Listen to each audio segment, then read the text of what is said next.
retrouve aujourd'hui pour parler de ce petit appareil. Oui, vous l'avez deviné, c'est la Joule. Le géant américain a débarqué en France il y a à peu près un mois. J'ai eu la chance d'être sélectionné parmi les premiers commerçants à pouvoir offrir la Joule dans mon commerce. Après un mois, voyons voir ce qu'il en est. Alors découvrons cette Joule d'un peu plus près. Vous pouvez voir que ça, c'est l'appareil en lui-même. Vous avez ici le pod, on retire, on remet, c'est prêt à vapoter. La première chose qui frappe sur la Joule, bien entendu, c'est sa qualité de finition. On a affaire ici à un métal brossé très joli, il existe en grise ou en noir. Sur une des faces, vous avez ici Joule.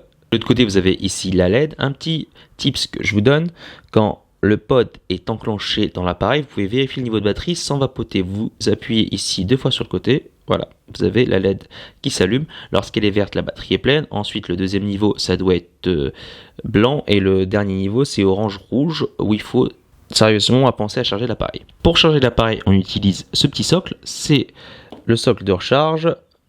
Donc, on a affaire à quelque chose de propriétaire. C'est aimanté, comme vous le voyez. On insère ça dedans et on branche ça plutôt sur une prise PC ou alors sur un chargeur à faible intensité autour de 1 ampère. Au vu de la faible batterie, je ne me risquerais pas à brancher quelque chose qui offrirait de la charge rapide au-dessus de 2 ampères et plus. Information exclusive Vape du Palais, quand vous chargez la Joule, retirez le pod ici. D'après ce que les gens de Joule m'ont dit, effectivement, quand l'appareil charge, ça tire un petit peu sur le liquide. Au prix où est vendu le Joule Pod, je vous conseille vivement de retirer le pod pour économiser les sous que vous avez investis. Alors, pour l'occasion, je vous ai amené ici la Bo. Vous pouvez voir qu'elle est légèrement plus grande. Je vais retirer les socles de recharge. Les deux sont aimantés. Ça fonctionne de la même manière. La Bo est un petit peu plus grande, elle offre aussi un petit plus de batterie, 200 ici mAh contre 250 mAh sur la Bo. La différence majeure bien entendu, c'est que ici on aura du sel de nicotine et la Bo ce sera de la nicotine base. Par ailleurs, vous avez aussi un troisième acteur du marché qui s'est plutôt bien diffusé, c'est la Codopod, qui offre également du sel de nicotine. Pour le coup, je l'ai cherché, je ne la retrouve plus la mienne, mais j'ai encore mes pods. Donc voilà, vous avez les pods à côté. Sinon, à titre informatif, sachez que la Codopod est légèrement plus haute, ça doit être quelque chose par là, voilà. De là-bas jusque là, un peu plus haute. Ça offre aussi les cartouches avec le plus de liquide, c'est 2 ml pour ici la Codopod, 1,5 ml pour la Bo et 0,7 ml seulement chez Joule. Alors, autre info exclusive que je vous donne, si par ailleurs avant vous aviez fait le choix d'acheter une Bo One et qu'aujourd'hui vous voulez vous essayer pour une raison ou une autre à la Joule, si vous perdez le socle de recharge de la Joule, sachez que le socle de la Bo est compatible avec la Joule pour son chargement.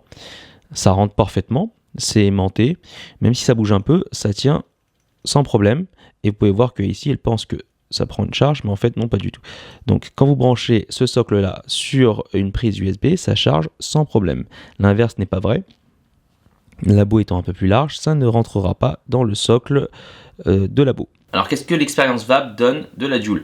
C'est peut-être le tirage le plus serré qui existe sur le marché parmi les systèmes fermés. Bien sûr, je prends les concurrents directs que sont la Bo et la Codopod, qui sont vraiment les deux gros du marché français en dehors de la Joule. La Joule associe des pods avec du sel de nicotine en offrant un seul taux, 20 mg par millilitre, ce qui me paraît très cohérent au vu du tirage serré. Ça ne sert à rien, à mon sens, de descendre en nicotine au vu du faible hit procuré par la Joule. Bien sûr, ce manque de sensation de hit va aussi jouer en sa défaveur pour les personnes qui recherchent un petit peu ce hit-là, ce qui constitue, dans mon magasin en tout cas, la majorité des fumeurs.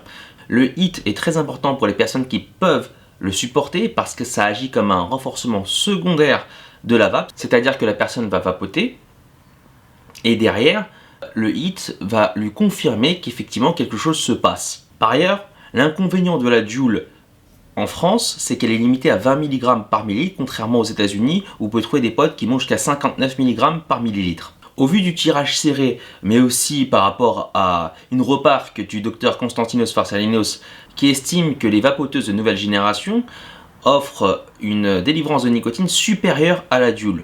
Là, je retrouverai ma satiété nicotinique un peu plus rapidement que par rapport à la Joule. Pour autant, ça n'est pas un appareil inefficace. Ça a fait sortir des millions de fumeurs aux États-Unis pour plusieurs raisons. Le premier, bien sûr, c'est que l'appareil est extrêmement bien designé, très propre, très joli, il tient bien en main, petit. Le deuxième avantage, c'est sa simplicité d'utilisation à outrance. Une fois qu'on a fini le pod, on le retire, on en met un nouveau et on vapote. Le troisième élément qui a fait son succès aux États-Unis, c'est bien sûr ton taux de nicotine qu'on ne retrouvera pas en Europe malheureusement. Et pour le coup, sans doute pour les gros fumeurs qui sont à un paquet et plus par jour, je pense que ces derniers auront plus de mal à quitter le tabac avec juste la Juul.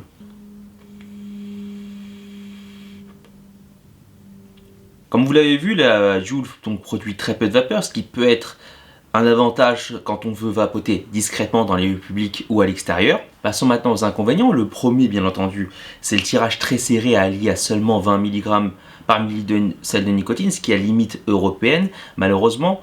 Donc, ça ne va pas pouvoir contenter les plus gros fumeurs. Le deuxième inconvénient est de taille pour le consommateur. C'est le prix des Juul Pod qui sont vendus à 12 € par carte, ce qui fait 3 € par pod. Le pod ne fait que 0,7 millilitres.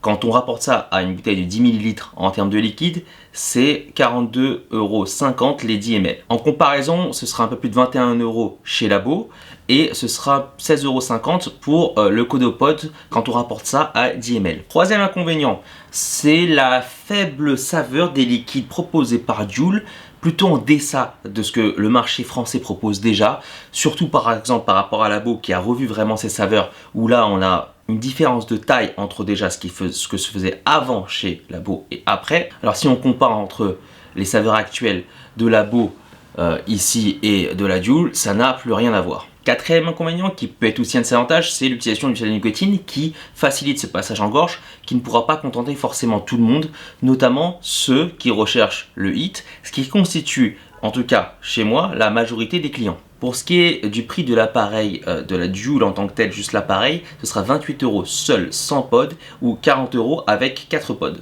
Aujourd'hui, le gros inconvénient des systèmes fermés, c'est qu'on ne les retrouve pas partout. Si le client achète dans une boutique quelle qu'elle soit, par exemple Labo ou la Codopod, il n'a pas l'assurance de retrouver ses pods dans une autre boutique. Et si la personne voyage en plus, alors là, ça devient quasiment mission impossible. Là où Juul remédie à ceci, c'est d'envahir le marché français et de proposer sa Juul dans le plus grand nombre de commerces possible pour que le consommateur puisse retrouver ses pods. Pour le moment en tout cas, la Juul n'est pas encore à ce stade-là, elle n'est pas assez référencée sur le territoire pour prétendre à être la référence nationale du pod fermé. Par ailleurs, pour les personnes qui voyagent, si vous allez en Angleterre, aux États-Unis, en Allemagne, vous retrouverez bien entendu vos Juul Pod, ce qui n'est pas le cas pour les marques françaises. Donc à l'heure où je tourne cette vidéo et je vous parle, on est en janvier 2019, à qui je conseille la Juul? Aux personnes qui voyagent et qui préfèrent vraiment le système fermé par rapport à un système ouvert parce que ces personnes-là ne veulent pas s'embêter à mettre du liquide, changer la résistance et bien sûr qui sont prêtes à payer donc un prix premium pour ce service rendu de capsules pré-remplies. L'autonomie de la Juul, donc la compagnie américaine nous promet à peu près 200 bouffées, ce qui correspondrait à elle à un paquet de cigarettes. Donc plutôt de vous parler de bouffées en termes d'autonomie, je vous donne le côté pratique, c'est un pod, une charge. Voilà. Une fois que le pod est fini, vous devez charger l'appareil. Fort heureusement, celui-ci se charge très rapidement. Alors bien sûr, pour quelqu'un comme moi, je préfère largement partir sur un pod à système ouvert parce que c'est nettement plus économique en termes de consommation sur le temps. On arrive donc au terme de cette vidéo, j'espère qu'elle vous aura plu. Vous pouvez bien sûr me suivre sur mes différents réseaux sociaux, Facebook, Twitter, Instagram et bien sûr mon blog. Je vous dis au revoir et à la prochaine.